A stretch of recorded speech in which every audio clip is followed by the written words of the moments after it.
Hello, everybody. Welcome back to the Game House. And as you know, I try to talk to smart people all over the globe, and I also work hard at finding people who provide a different perspective and understanding, and that means reaching outside of esports. And I know that might sort of go against what we all think, but I'm always of the opinion that esports and gaming is just the latest extension of our own desire to belong and to be entertained. Now, I'm perfectly willing to be wrong about that. I'm perfectly willing to listen to other perspectives, and that's why I have a person with me. She owns her own design agency with an awesome staff. She writes on medium.com. Her work is funny and hilarious and honest, and sometimes it stings me to my soul, but I have her here because she is worth listening to. So I'm going to let her introduce herself a little bit, and then we're going to talk a little bit more about her work, her understanding of what gaming is versus mine, which will, I guarantee, will be an awesome conversation. So I'm going to let her introduce herself, and then we'll go from there. So go ahead, Kira. I'm Kira Leigh. I'm 31 years old. I've been playing games since I got the Sega Genesis back when I was a wee one. I run a little business. It's a digital agency. We do copywriting, web design, pretty much everything. I'm a painter by trade and degree, however, so that's pretty fun and interesting. Yes, that actually I did not. So when you said that you're a painter, I didn't know that. So sort of help me understand your perspective of gaming. You're 31, I'm 46, so there's a decent sized gap there in understanding where how we interface with when it comes to technology, how we use it, what it's for, what it means to us. So sort of give me a background understanding of your own story behind gaming. Sure. So,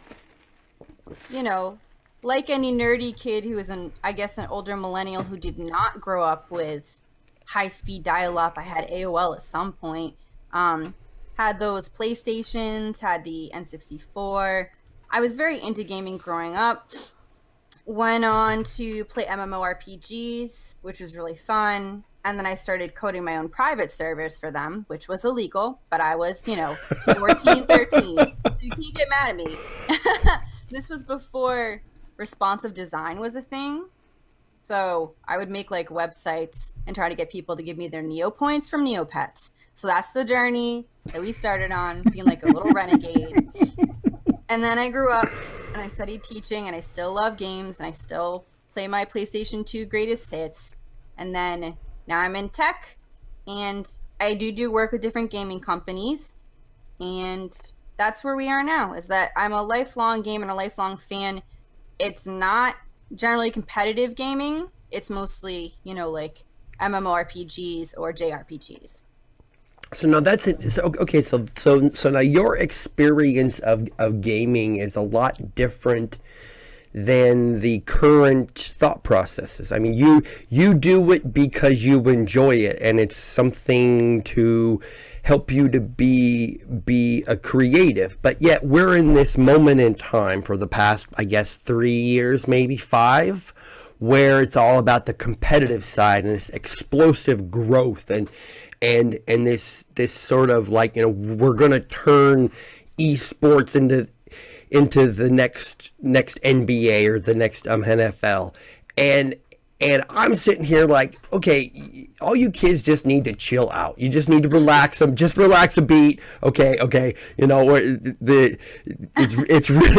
like, let's just have some perspective on this. Yes, you love gaming. I get it. But we're definitely putting 3 or 4 carts in front of the horse here. So I guess so help me understand. I guess you're younger than me. I'm always willing to listen to people that are that are smart, then that have a different perspective. So I guess help me understand that jump from we have a Sega Genesis, we have an N64, and we all get together for a couple hours, maybe on a Tuesday, and you bring some Mountain Dew, and we just kind of hang out and play. And now here we are, I can game with somebody over in France if I wanted to, and we're gonna keep score, and we're gonna turn this into some sort of a competitive thing, and I'm gonna make all this money. So it just feels like that we went from we started at A and B, and now we're at like Z already. It's Did like, I lose you? I don't know. Did you? I'm still here. Did you go away? Can you hear me? Uh-oh. Oh, I can hear you. Okay, perfect. Oh, yeah, there we go. So I guess help me understand the whole perspective there of starting with games is something to do with your friends, and now it's evolved into doing stuff with your friends, and now we're keeping score, and we're going to get rich someday. There's just a whole mess of something in there that doesn't make sense to me. You know what I'm saying?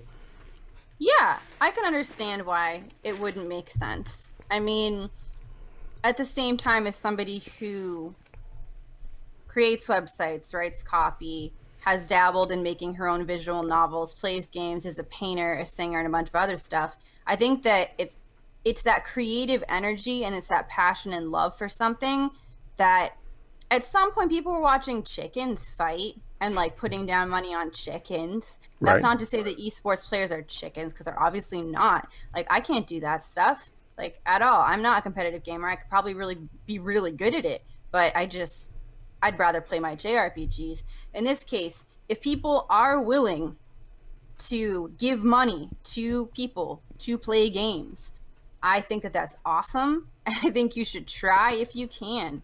Don't like sell your house or go crazy with it, but like if you're younger and you're like, you want to do it, I wish I got started earlier. I wish I wasn't part of that weird leap generation where like the technology I knew before, like it was so thinly created, and I saw from the birth of where web design was. Like, I was old enough to recognize where it was to where it is now. Mm-hmm. I wish that I was slightly older to be able to grasp onto that, or young enough and smart enough to take hold of these industries as they shifted, because I wasn't. I was teaching and I was painting and teaching kids to paint and going to college and stuff, which is great. But I totally would have kicked off the boat in the other opposite direction if I had more smarts about it. I think that the disconnect is maybe, I think if you have enough passion about something, like, granted, it sounds like a hollow platitude, but I think if you really do care and like you keep working, even if it doesn't work the way you want it to, even if you're like, I'm going to be the top streamer on etc.com, or I'm going to be the top, Twitch streamer, I'm going to be the top esports player in Call of Duty or something, whatever. If you keep trying, you still learn from that happening. Again, as long as you're not like, I'm going to sell my house and try to do this full time and not have a backup plan, then that's whatever. But I don't discredit that leap. I think that that's awesome. I would love to get paid to just like play JRPGs all day long. Like, I would love it. Right. Okay. So then, I do understand the passion. I get the passion. I have felt that deep burn in me for various things in my life. And I also know that passion blinds you to a lot of the realities of what it takes to get from I want to do this thing to where I can support my entire life by doing this thing that I built from scratch. You know what I'm saying? Because I watch these young people who idolize these streamers like a ninja, and all they see is he has all these subscribers and all these followers, and they don't see the years of just feeling completely worthless, and all he had was his computer, and his computer where he played games, and then he had he did other things away from the computer, and he had his girlfriend who's now his wife, and they just don't see that process. They only see the end result. And I sit there, I guess I sit on my porch in my rocking chair, and I'm like, you darn kids don't get it. You don't understand what it takes. And I'm like, because I have burned myself out as in a completely different world, trying to make myself into something that never happened. And so I sit back and I see these kids, and I'm like, okay, I'm trying to help you, I'm trying to understand, but you're just energy and your randomness, and you're shooting off these ideas. It's like, ideas are cheap, but the execution of the idea is what matters. So what is it that I don't understand? You know what I'm saying? Yeah, I mean, I do know what you're saying, but I think that if you're young enough, that trying to put all of your passion into something can get you there. The difference between, a product idea, for example, for a startup, anything, a novel idea, a painting idea, anything, is that execution. The ideas, like you said, and like I agree, ideas are cheap and execution is everything, and it's expensive and it's time consuming. But if you're young enough and you have that gusto, you'll probably find out pretty soon if you have what it takes. And what it takes is literally just keep trying. But you also have to be smart enough to be like, okay, is this working? Can I keep doing it? No? Like, I wanted to be a teacher. And for me to go back to be a teacher, I have to get a master's degree. I don't feel like doing that coursework. I don't need to. Right. So I switched all the way to tech, which is crazy because I'm a painter. Like, that's obnoxious to just be like, I'm going to go over here. But, well, it's true. It's such a weird journey. In this case, I think you can bank on passion, because if you want it bad enough and you're smart enough to know when something is working or not working, and you have the access of the internet, which is the biggest library known to mankind ever. I will not discredit a young person for trying to follow something. In fact, I hire and train people who are trying to follow dreams that sound impossible. And those are the people that work for and with me. So I don't know if I would agree with that. I think the best thing we can do is give people the tools to succeed. And if they don't, help them figure out how to succeed with what they love and maybe a different discipline. See, and I don't have a problem with that. What I heard in your statement that really rang true with me was this: you have to understand. And I see you have to understand. You have to understand when something is working and when it doesn't work. Yes. And so who was it? Was it Groucho Marx or Warren Buffett? I'm sorry that I said those two names in the same sentence. Somebody said that the best teacher is experience, and you only get experience from having having poor experiences. I'm sure I just totally butchered that quote, but yes, having the experience means you have to fail first, but then you have to, and this is something that comes from perspective, and I guess age is the underlying subject. You have to be able to fail, forgive yourself, forgive the people around you that you think may have wronged you when they probably didn't, but and then you have to get back up and you have to move forward and not get locked in that moment where you swore, I'm passionate about this thing, and you think that the thing is crashing, when in reality it's a journey. It's not there's no end result. I guess that whole ramble right there is just me saying it's hard to give somebody perspective when they don't have the overall experience. So how can I present ideas to people? I mean, I'm not going to scream and yell at everybody. That solves nothing. But how do you, as somebody who runs an agency, I mean, you get clients that come into you with these crazy projects and ideas, and you say, well, we can make it work, but we have to go through these steps first. And they're like, I don't care. I just want this thing. So what is it that you say to these people? Oh, I don't work with those people. Okay. Like, I create content in an ecosystem where if you're looking for an easy answer and you don't want to work with me to explain what's going on, then you probably won't end up contacting me. But in the past, when I've had people who say, I don't care, just make it work, that never really works out to have a relationship towards working towards a goal in any case. Because people who don't want to know what's going on, when you have to leave, because inevitably those people are pretty high demanding, Yeah. they won't be able to run on their own and they'll be very upset about it. So I don't quite bother with that. When it comes to overcoming objections to knowledge, I'm much more lenient on the case of students or young people, or really of anybody of any age who is willing to learn, to try to understand, to shift perspective and gain experience. You can be any age and be willing to learn about something new, and that's really, really cool. But if you're not willing to learn because it's been locked in based on preconceived notions and ideas, there's only so much like ice picking you can do for somebody. Hypothetically, if I had to work with a client who was just like, I don't care, just get it done, I don't really how to work with them. If I had to, I would ask them a question such as, when it breaks and I'm not here, do you want to know how to fix it?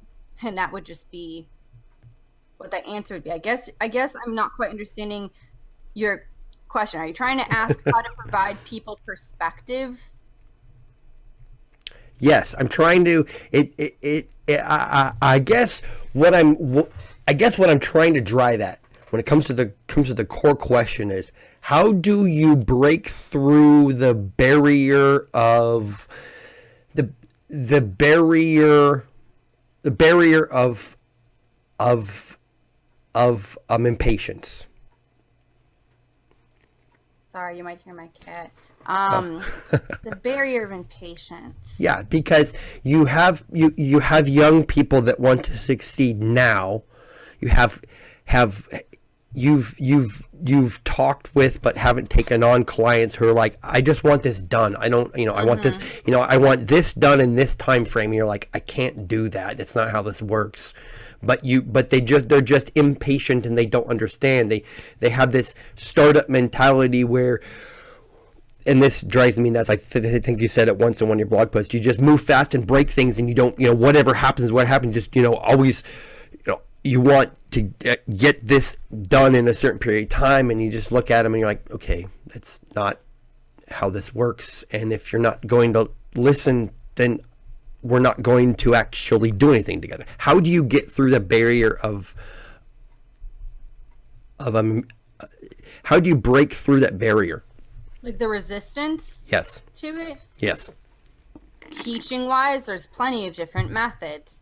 Mostly the reason why, to couple back on the whole client thing, the reason why I'm able to not work with those types of people is also because the landscape I create when having the first interaction with somebody is a human, personable, let's hang out like I'm your friend. Right. So you get there either by, teaching wise, you approach a student, if you want to frame it from a student viewpoint. Does this student learn better kinetically? Do they learn better visually, auditorily? You have to figure out how to get around where someone is, and that comes first from relating to, understanding, listening, and then speaking in a language that they can understand. If people can't spend the time to read a list of bullet points, but they do like talking on the phone, then that's the first step. Got it. Okay, so the idea is first to form the relationship.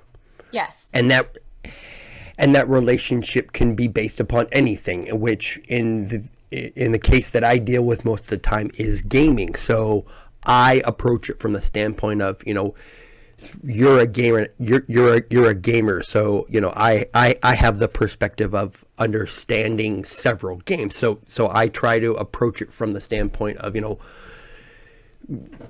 of that person's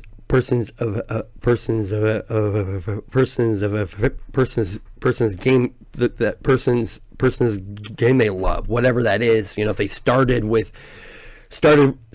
started started back with the Nintendo 64, and then they've evolved over time to different consoles and then perhaps to PC. You find that common bond first, and then you go from there, right? Yep. Perfect. See, I Right. knew. Go ahead. If everybody can be open to knowledge, but you can kind of whiff it off of somebody, even online, based on what they're typing, if they are willing to understand someone else's perspectives. Some people come out swinging, but they still may be willing to discuss things if you can engage with their humor. I mean, it's mostly, to put it in a draconian way, it's kind of social engineering, but I don't know. I think it's a teaching, like, how do you reach people, build a rapport? What about people who aren't willing to build a rapport with you? Well, then they probably don't want to learn, and they're probably not interested in understanding. Awesome. So that thought process sort of takes me back to the reason that I started to read your things in the first place. It's that you have this sort of conversational way that you that when you write that you relate to somebody's a pain, that when you write about excuse me, when you write about a blog post and you say that I'm going to give you a tool to a simple free tool to I'm trying to say a simple free tool to qualify your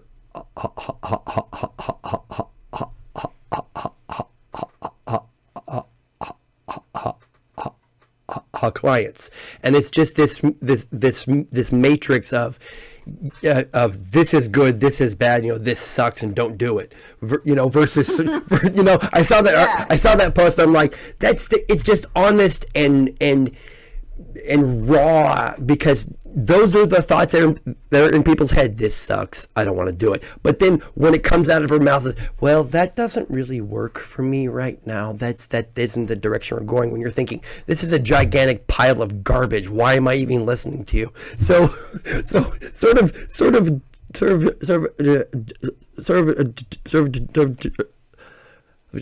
of talk about how your style evolved over time, because I see it, and I'm reading it, and I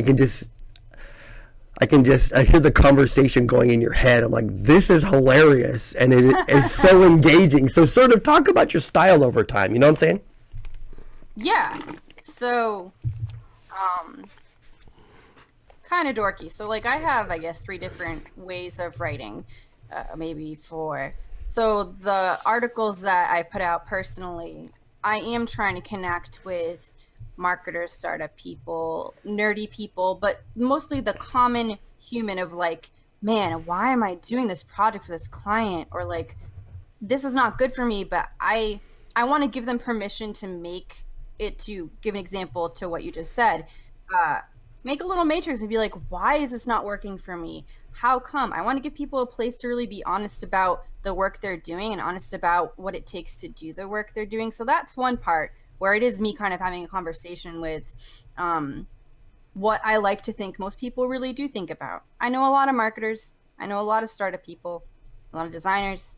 We're all in the same field together, and we have conversations like this. So making articles that speak to them are great because they feel it's relatable, and it is, because I'm trying to help people and give them permission to use a little matrix, or at least just think about it and feel like they're being heard. Then I have the client work, which it reigns the gamut in terms of flavors of non-conversational style if you go into technical docs. And then I do like D&D stuff, which is super, super stupid, but it's really, really fun. There isn't really a journey for that. It's more so I've always been writing, and then I found at some point that it didn't do any good to not be a real human when the internet started saturating itself with, companies pretending to be people and people pretending to be companies. Yeah. So I decided that I wouldn't do that because I feel like we kind of lost it. We lost it when like LiveJournal died, and we lost it when like Zanga went away, and when Tumblr like died a long time ago. I know it still exists, but I wanted to bring a bit of what, it's not quite a blogger thing and it's not quite a mommy blogger thing, but it's not quite not a techie. It's more of, this is what we all think. Someone was actually brave enough to talk about it, Right. which is good. Right, and I think I'm sitting here, sort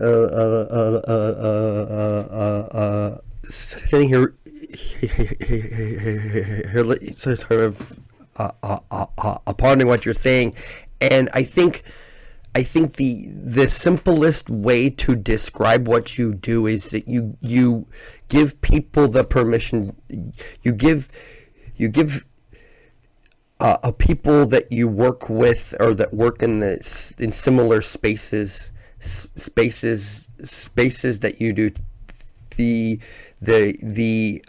permission to say no, because Yes. that it saying yes is one of the easiest ways to ruin your life. Is that if you say yes to too many things, your time becomes fragmented, and instead of being good at one or two things, you do